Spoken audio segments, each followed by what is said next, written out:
একটা খবর আছে যা শুনলে আপনার চোখ কপালে উঠবে। এমন একজন ক্রিকেটার যিনি একাই ম্যাচ ঘুরিয়ে দিতে পারতেন, যিনি ব্যাট হাতে যেমন দুর্দান্ত ছিলেন, বল হাতে তেমনই ভয়ঙ্কর, সেই জক্স ক্যালিস আবার ফিরতে চাইছেন কলকাতা নাইট রাইডার্সে, এবার কোচিং স্টাফে যুক্ত হতে। ভাবা যায়, যিনি দুইবার কেকেআরকে আইপিএল চ্যাম্পিয়ন বানিয়েছেন, এবার তিনি নিজেই কেকেআরকে বলেছেন আমি আবার দলের সঙ্গে কাজ করতে চাই। জক্স ক্যালিস শুধু একজন অলরাউন্ডার ছিলেন না, তিনি ছিলেন এক কিংবদন্তি। 2012 আর 2014 সালে যখন কেকেআর ট্রফি জিতেছিল, তখন তিনি দলের অন্যতম স্তম্ভ ছিলেন। 2012 সালেও ফাইনালে চেন্নাই সুপার কিংসের বিরুদ্ধে ম্যাচে জক্স ক্যালিস আর মনবেন্দার বিসলা মিলে এমন পারফরমেন্স দিয়েছিলেন যা আজও ক্রিকেট প্রেমীরা ভুলতে পারেনি। জক্স ক্রিজে দাঁড়িয়েছিলেন একদম শান্তভাবে, কিন্তু তার ব্যাটে ছিল আগুন। সেই ম্যাচে তার অবদান ছিল অপরিসীম।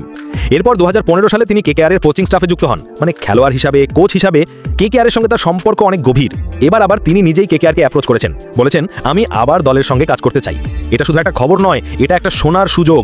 কারণ জক্স ক্যালিসের মতো অভিজ্ঞ একজন মানুষ যদি দলের সঙ্গে থাকেন, তাহলে তরুণ খেলোয়াড়রা পাবেন এক অসাধারণ গাইড, যিনি বিশ্ব ক্রিকেটের নিজের দক্ষতা বহুবার প্রমাণ করেছেন। জক্স ক্যালিস যদি সত্যিই কেকেআরে ফিরে আসেন, তাহলে 2026 সালের আইপিএলে কলকাতা নাইট রাইডার্স হবে একদম ঝড়ের মতো দল। ব্যাটিং, বোলিং, স্ট্র্যাটেজি সব কিছুতেই আসবে নতুন দিশা।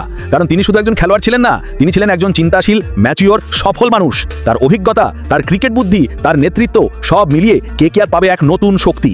তাই বলছি, কেকেআর যদি এই সুযোগটা কাজে লাগায়, তাহলে 2026 সালে মাঠে নামবে একদম অন্যরকম দল। জক্স ক্যালিসের মেন্টরশিপে দল হবে আরও শক্তিশালী, আরও পরিকল্পিত, আরও বিপজ্জনক।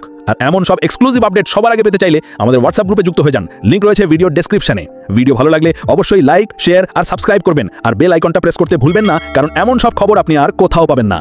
জক্স ক্যালিস যদি আসেন, তাহলে আইপিএল 2026-এ কেকেআর হবে একদম তুফান।